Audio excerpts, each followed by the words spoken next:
하나님께서 오늘 주시는 말씀 시편 23편입니다. 구약성경 818쪽입니다.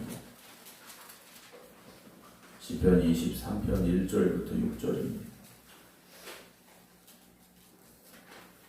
여호와는 나의 목자시니 내게 부족함이 없으리로다. 그가 나를 푸른 풀밭에 누이시며 쉴만한 물가로 인도하시는도다.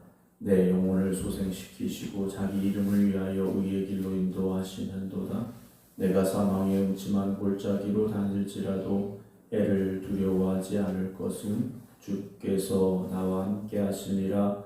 주의 지팡이와 막대기가 나를 안위하시나이다. 주께서 내 원수의 목전에서 내게 상을 차려주시고 기름을 내 머리에 부으셨으니 내 산이 넘치나이다. 내 평생의 선하심과 인자하심이 반드시 나를 따르리니 내가 여호와의 집에 영원히 살리로다. 아멘. 하나님께서 함께 하시는 복된 길을 걸어가는 여러분들의 삶이 오늘도 은혜 가운데서 하나님께 영광을 올려드리고 승리하시기를 주님의 이름으로 축원합니다. 오늘 온라인으로 함께 예배드리고 계신 이송배 권사님, 김홍열 장로님, 이인숙 권사님, 김리화 권사님, 김효옥 권사님, 안친환 권사님, 신재숙 권사님, 안금영 권사님, 유기환 권사님, 옥자 권사님, 김성자 권사님, 이미경 권사님, 박용효 권사님, 박사명 권사님, 김영옥 권사님, 한기혁 장로님, 김옥금 사모, 이봉출 목사님 주님의 이름으로 축복합니다. 오늘 시편 23편을 우리 함께 나누게 되는데요. 시편 23편은 사실 시편 중에서 가장 유명하다라고 말할 수 있고요. 많은 성도님들이 마음 힘들고 어려울 때 펼쳐 읽는 말씀이기도 하고요. 그렇기 때문에 또 이 말씀을 외우며 지내시는 분들도 많이 있습니다. 오늘 시편 23편을 통하여 또 오늘 우리에게 새롭게 주시는 은혜가 함께 하시기를 주님의 이름으로 축원합니다. 오늘 1절에 여호와는 나의 목자시니 라고 다윗은 고백하고 있습니다. 내가 양이다가 먼저가 아니라 하나님이 나의 목자가 되신다 라는 고백으로 시작을 하고 있습니다. 우리는 내 상황, 내 상태, 어떤 나의 처지 이걸 먼저 보게 되죠. 그러나 다윗이 고백하는 건 뭡니까? 하나님을 먼저 보고 있습니다. 여러분, 나를 먼저 보기 시작하면 실망할 일도 있고요. 고민할 일도 많겠죠. 그러나 하나님을 먼저 바라보는 믿음의 눈을 가져가시기 바랍니다. 그래서 다윗은요, 여호와는 나의 목자십니다 라는 고백을 가지고 있습니다. 다윗은 어린 시절 목자였습니다. 그 자신 자체가 바로 목자였다라는 거죠. 목자인 자기의 삶을 돌아볼 때 자기가 돌보던 양들이 얼마나 연약한가를 너무나도 사실 잘 알고 있습니다. 양이 자기가 갈 길을 스스로 찾아가느냐? 그렇지 못합니다. 위험이 왔을 때도 자기를 스스로 지킬지도 못합니다. 시력이 그리 좋지 않다고 알려져 있지 않습니까? 눈앞에 풀만 쫓아가다 목자를 잃어버리고 양떼를 잃어버리는 경우가 종종 발생하기도 한다는 거죠. 그래서 양에게 있어서 가장 중요한 건 자기의 능력이 아니라 목자의 돌봄입니다. 목자가 어떤 목자인가에 따라서 우리 말하면 양의 상황이 달라질 수 있다는 거죠. 양의 처지가 달라질 수 있다는 겁니다. 그런 다윗이 하나님을 향하여 여호와는 나의 목자이십니다 라고 고백하고 있습니다. 여러분, 많은 사람들이 하나님에 대해서 이렇게 저렇게 말할 수 있겠죠. 다윗은 하나님을 나의 목자이십니다 라는 고백을 할 수밖에 없는 사람이었다는 거죠. 오늘 우리의 삶의 여러 가지 많은 문제들로 인하여서 우리가 불안할 수도 있고 어려울 수도 있겠죠. 그때 여러분들의 목자 되신 하나님을 바라보시기 바랍니다. 그렇게 하나님이 나의 목자가 되시니 내게 부족함이 없다라고 고백을 하고 있습니다. 부족함이 없다라는 것은 내가 원하는 걸, 내가 필요하는 걸 다 가진다, 평생 아무런 문제 없이 산다, 이런 말이 아닙니다. 목자 되신 하나님께서 나에게 지금 필요한 것이 무엇인가를 알고 계시고 채워 주신다라는 말씀입니다. 목자가 없다면 양은 방치될 수밖에 없습니다. 때로는 뜨거운 태양빛 아래 방치될 수 있고요. 때로는 어두운 밤 맹수의 공격에, 들짐승의 공격에 방치될 수도 있고요. 그런데 목자가 있으니 목자가 양의 필요함을 알아서 채워주고 이끌어가고 있다라는 것이죠. 우리는 사실 마음속에 우리의 삶에 대해서 부족함을 느끼며 살아갑니다. 조금 더 가질 수 있으면, 조금 더 이룰 수 있었으면, 조금 더 안전해질 수 있었으면, 조금 더 편안했으면 이런 마음들을 가지고 있지 않습니까? 근데 다윗은요, 부족함이 없다라고 말하고 있습니다. 여러분, 하나님이 나의 목자가 되심으로 인하여 다윗과 같이 나는 부족함이 없습니다 라는 고백을 여러분들이 회복할 수 있기를 주님의 이름으로 축원합니다. 2절에 그가 나를 푸른 풀밭에 누이시며 쉴 만한 물가로 인도하십니다 라고 고백을 합니다. 양이 어떻게 하고 있습니까? 누워있다 이랬습니다. 누워있다라는 상황을 보면 마음이 평안하기 때문이겠죠. 두려울 때, 힘들 때, 아플 때 어떻게 누울 수 있겠습니까? 편안하기 때문에 누울 수 있었겠죠. 왜 그렇습니까? 목자가 늘 곁에 있기 때문입니다. 그런데 요즘 우리를 보면 편한 마음을 가지고 살아가는 사람이 많지를 않습니다. 세상은 훨씬 더 좋아졌는데 마음은 더 불안해지고 있다는 거죠. 요즘 스트레스라는 단어를 많이 쓰지 않습니까? 좀 애들도 스트레스 받는다고 이야기합니다. 또 의사들도 이야기합니다. 스트레스 때문에 병이 오는 경우가 많다라고 이야기합니다. 어젯밤 여러분들은 어떠셨습니까? 정말 아무런 걱정 없이, 아무런 염려 없이, 아무런 두려움 없이 편안한 밤이셨습니까? 그렇지 않으면 여전히 걱정과 염려가 있는 그런 얼마나 스트레스가 있었던 밤이었습니까? 여러분, 우리는 왜 편안히 눕지 못하고 있습니까? 하나님이 나의 목자가 되심을 고백할 수 있는 믿음으로 회복되시기 바랍니다. 우리가 지난밤 잠은 잤지만 마음은 잠들지 못했을 수도 있습니다. 어떤 분들은 그래요. 난 스트레스 받지 않는 것 같다고. 저도 그렇게 생각하거든요. 근데 의사가 그러더라고요.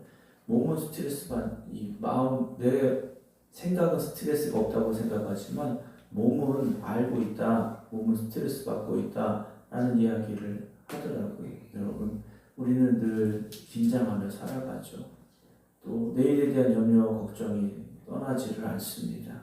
오늘 다윗은요, 그가 나를 푸른 풀밭에 누이게 하십니다. 눕게 하십니다. 하고 고백을 합니다.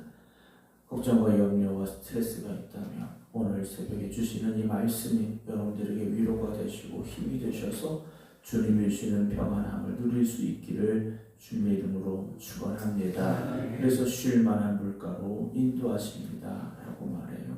쉴 만한 물가는 말 그대로 잔잔한 물가입니다. 아무런 위험도 문제도 없는 곳이지 않습니까?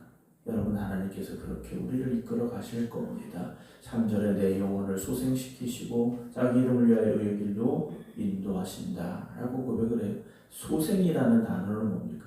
거의 죽어가던 겁니다. 다윗이요, 좋았던 상황만 말하는 게 아닙니다. 거의 죽어가던 상황, 그가 마음속에 느끼기를 나 이제 죽는구나 라는 생각이 들 수 있었던 것 같습니다. 그런데 하나님께서 어떻게 하십니까? 다시 살리시는 겁니다. 다시 회복시키시는 겁니다. 지친 마음이십니까? 길을 잃어 방황하고 있습니까? 무너진 마음이십니까? 여러분, 하나님께서 다시 여러분들을 소생시켜 주심을 기대하시고 소망하시기 바랍니다. 겉으로만 멀쩡한 것이 아니라 우리의 마음에서부터 기쁨과 은혜가 넘쳐나는 삶이 되셔야 됩니다. 우리가 믿음으로 살겠습니다 하고 신앙생활하고 있는데 마음은 지쳐있을 수 있습니다. 하나님 앞에 찬송하고 있는데 영혼은 메말라 있을 수 있습니다. 오늘 특별히 5월 첫 주일 주님 앞에 나와 예배드린 여러분들의 영혼이 오늘 다윗의 이 고백처럼 내 영혼을 소생시키십니다. 회복과 치유가 있기를 주의 이름으로 축원합니다. 자기 이름을 위하여 의의 길로 인도하십니다 라고 되어 있어요. 하나님께서 나를 편안한 길로만 인도하시는 게 아니다라는 거죠. 의의 길로 인도하시는 겁니다. 하나님이 기뻐하시는 길로 우리를 이끌어 가시는 겁니다. 우리는 편한 길, 쉬운 길, 안전한 길을 원합니다. 성공의 길을 원합니다. 그러나 하나님께서는요, 우리를 의의 길로 인도하십니다. 여러분들이 걸어가고 있는 길이 바로 그런 길임을, 그런 길이 되어짐을 믿으시기 바랍니다. 그렇다면 때로는 어려움이 올지라도, 혼란이 올지라도 두렵지 않습니다. 우리가 어딘가를 갈 때 요즘이야 뭐 차에 다 내비게이션이 있어서 내비게이션 안내를 따라가면 됩니다만, 예전에 내비게이션이 없을 때는 어땠습니까? 지도와 이정 변화 보고 찾아갔지 않습니까?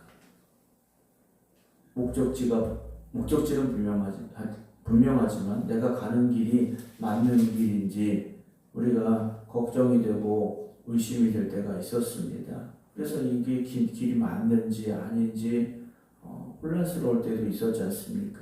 그러나 여러분, 지금 여러분들이 주님과 함께하고 있다면 여러분들이 가는 길이 잘못되지 않았습니다. 하나님께서 여러분들의 길로 분명히 인도하여 주실 것입니다. 4절에 다윗은요 그렇게 끝낸 게 아니었습니다. 더 중요한 건 4절의 말씀입니다. 내가 사망의 음침한 골짜기로 다닐지라도, 분명히 의의 길로 인도하신다고 하셨는데 다윗이 지금 고백하고 있는 건 뭡니까? 사망의 음침한 골짜기다라는 것이죠. 여러분들 인생을 살다 보면 이런 사망의 음침한 골짜기를 걸어가게 될 때도 있습니다. 슬픔의 시간도 있고요, 위기를 만날 때도 있고요. 여러분, 믿음의 사람이라고 위기가 없습니까? 기도하는 사람이라고 문제가 없습니까? 기도하는 사람에게도, 믿음의 사람에게도 위기는 찾아오고 문제는 찾아올 수 있습니다. 목자 되신 하나님이 인도하신다고 그래서 푸른 풀밭에만 누워 있을 수 있는 게 아닙니다. 쉴만한 물가에만 있을 수 있는 게 아니라는 겁니다. 사망의 음침한 골짜기로 가야 될 때도 있다라는 거죠. 혹시 오늘 여러분들이 가는 길이 그런 곳입니까? 다윗이 이렇게 말해요. 해를 두려워하지 않을 것을 주께서 나와 함께 하심이라 그래요. 목자 되신 주님은 푸른 풀밭에만 계신 게 아닙니다. 쉴만한 물가에만 계신 게 아니라는 거죠. 사망의 음침한 골짜기에도 목자 되신 주님은 우리를 떠나지 아니하신다라는 겁니다. 목자 되신 하나님께서 우리 곁에 지금 계시다라는 거죠. 그래서 주의 지팡이여 막대기가 나를 안위하고 계시다라는 거죠. 지금 내 곁에 하나님이 안 계시다면, 나의 목자 되신 주님이 안 계시다면 어떻게 지팡이와 막대기로 나를 지켜주실 수 있겠습니까? 여러분, 사람은 떠날 수 있습니다. 아무리 부모라 해도 자식을 평생 책임져 줄 수는 없습니다. 사랑하는 부부라 할지라도 하나님이 부르신다면 먼저 하나님 곁으로 갈 수밖에 없습니다. 그런데 하나님께서는요, 사망의 음침한 골짜기로 우리가 다닐지라도 그때도 나와 함께 하십니다. 지팡이와 막대기로 나를 지켜주십니다. 여러분들 인생이 지금 음침한 골짜기, 깊은 골짜기에 들어가 있습니까? 여러분, 하나님이 나와 함께 하심을 믿으시기 바랍니다. 다윗이 고백하고 있는 가장 중요한 고백입니다. 주께서 나와 함께 하십니다. 주께서 나와 함께 하십니다. 여러분들 이 말씀이 위로가 되시고 소망이 되시고 확신이 되시기 바랍니다. 5절에 주께서 내 원수의 목전에서 내게 상을 차려주시고, 지금 원수가 어디 있느냐? 바로 내 눈앞에 있습니다. 원수를 물리쳐 주시고 원수를 사라지게 해주셨다. 이렇게 고백했으면 더 좋았을 텐데 원수는 여전히 내 눈앞에 있습니다. 어려움도 내 눈앞에 있습니다. 슬픔도 내 눈앞에 있고요, 절망도 내 눈앞에 있는 겁니다. 그런데 그 자리에서요, 하나님께서 내게 상을 차려주신다 그랬습니다. 여러분, 이 그림이 상상이 되십니까? 어떻게 이 상황에서 상을 차려주신다라고 다윗이 고백할 수 있을까? 참 다윗을 보면요, 대단한 사람 같습니다. 어떻게 이런 고백을 할 수 있을까? 여러분, 원수의 목전 같은 때, 그런 삶, 오늘 여러분들이 거기 있다 할지라도 하나님이 나를 먹이시고 돌보시고 존귀하게 하심을 누리시기 바랍니다. 하나님이 문제를 다 없애주셔서 아무런 문제도 없는 상황으로 우리를 이끌어 가시는 게 아닐 수도 있다는 거죠. 때로는 문제 한가운데 우리를 그냥 두실 수 있어요. 그런데 거기 우리만 두신 게 아니라 목자 되신 하나님이 나와 함께하고 계시고 거기서 나를 위해 상을 차려주고 계시다라는 것이죠. 여러분 우리의 필요를 채워주시고 우리 마음에 평안함을 주시고 풍성한 식탁을 채워주시는 하나님의 은혜를 누리시기 바랍니다. 그래서 기름을 내 머리에 부으셨으니 그래요. 기름을 머리에 붓는다라는 것은요, 집에 귀한 손님이 왔을 때 머리에 기름을 붓는 것이고요. 다윗의 입장에서 뭡니까? 그의 머리에 기름을 부으시고 왕으로 삼아 주셨다라는 것이죠. 존귀하게 세워 주셨습니다. 그 다윗이 고백하는 거죠. 내 잔이 넘치나이다. 그래요. 하나님께서요, 조금 채워주시고 됐다 하시는 게 아니라는 겁니다. 적당히 주시고 이만하면 됐다 하시는 게 아니라는 겁니다. 넘치도록 주십니다. 라는 거죠. 물론 여러분이 말씀을 나에게 뭐 좀 경제적인 축복을 주셔서 좀 돈이 넘쳐났으면 좋겠습니다. 뭐 생각할 수도 있겠습니다만 더 중요한 게 뭡니까? 하나님의 은혜가 넘쳐야 됩니다. 내 안에 그 은혜가 넘쳐나야 됩니다. 우리 문제가 뭡니까? 채워져야 될 그 잔이 비어있다라는 거죠. 어떤 분들은 그렇지 않습니까? 사람 때문에 상처받고 어떤 뭐 경제적인 어려움 때문에 힘들어하시고 또 육체의 질병 때문에 아파하시고 여러 가지 많은 부족함을 만나는 게 우리의 인생입니다. 그러나 오늘 하나님이 차려주시는 그 식탁에 앉으시기 바랍니다. 하나님이 차려주시는 그 식탁에 하나님과 마주하시기 바랍니다. 그것이 내 잔이 넘치는 자리가 될 것입니다. 마지막 6절입니다. 내 평생의 선하심과 인자하심이 반드시 나를 따르리니 내가 여호와의 집에 영원히 살겠습니다. 라고 고백을 합니다. 따른다라는 것은요, 쫓아온다라는 뜻도 담고 있습니다. 우리를 쫓아오는 게 뭡니까? 오늘 여러분들을 쫓아오고 있는 게 뭡니까? 대부분 걱정과 염려, 두려움, 슬픔 이런 것들이 우리를 쫓아옵니다. 예전에 어두울 때는, 어렸을 때는 밤길을 가는 게 왠지 두려웠습니다. 잘 보이지도 않는데 뭔가 괜히 쫓아오고 있는 것 같은 두려움. 근데 그 쫓아오고 있는 것이 부모님이라면, 친구라면, 사랑하는 사람이라면 왜 두렵겠습니까? 혹시 오늘 새벽 여러분들을 쫓아오고 있는 것이 여러분들이 두려움입니까? 걱정입니까? 슬픔입니까? 염려입니까? 또는 죄책감이고 때로는 과거의 상처입니까? 여러분 오늘 주님의 인자하심과 선하심이 나를 따라오고 계십니다. 여러분은 그렇게 주님을 바라보시기 바랍니다. 다윗은요, 내가 여호와의 집에 영원히 살겠습니다 라고 고백하고 있습니다. 여러분 지금 혹시 이해되지 않는 나의 삶은 왜 이럴까 받아들일 수 없는 그런 길을 걸어가고 있을 수도 있습니다. 그러나 분명한 것은 하나님은 선하신 하나님이십니다. 인자하신 하나님이십니다. 여러분 믿음의 확신과 담대함을 가지시기 바랍니다. 그래서 하나님 안에 거하시기 바랍니다. 물론 앞으로 살아가는 인생이 푸른 풀밭 쉴만한 물가만 있습니다 라고 저는 말씀드릴 수 없습니다. 여전히 두려울 수도 있고 불안할 수 있습니다. 흔들릴 수도 있습니다. 그러나 우리가 거할 곳은 어디입니까? 하나님의 집입니다. 끝까지 주님만 바라보시기 바랍니다. 목자 되신 주님께서 여러분들과 함께 하심으로 말미암아 다윗의 고백처럼 여호와는 나의 목자시니 내게 부족함이 없으리로다. 그 귀한 고백이 여러분들의 삶을 이끌어가는 믿음의 고백과 간증이 되어지기를 주님의 이름으로 축원합니다. 기도하겠습니다. 선한 목자 되신 주님, 연약하고 부족한 우리를 오늘도 붙잡아 주시고 이끌어 가시고 인도하심을 감사를 드립니다. 오늘도 인생의 길에서 두려움과 때로는 절망과 때로는 불안함과 슬픔 가운데 있는 이들이 있습니까? 오늘 다윗이 고백한 시편 23편의 이 말씀이 저들에게 위로가 되게 하시고 소망이 되게 하시고 확신이 되게 하여 주시옵소서. 주님만 바라보게 하여 주시옵소서. 지금 내가 처한 이 상황, 이 아픔, 이 고통, 이 문제만 바라보지 말게 하시고 주님을 바라볼 수 있는 믿음의 눈을 허락하여 주시옵소서. 그래서 오늘 이 자리가 회복의 자리가 되게 하시고 소망의 자리가 되게 하여 주시옵소서. 이제는 우리 주 예수 그리스도의 은혜와 아버지 하나님의 극진하신 사랑하심과 성령님의 감동 감화 역사하시니 여호와는 나의 목자시니 내게 부족함이 없으리로다. 그 귀한 고백으로 하나님 앞에 기도드리는 모든 성도들 위해 이제부터 영원토록 함께 하시기를 간절히 축원하옵나이다. 아멘.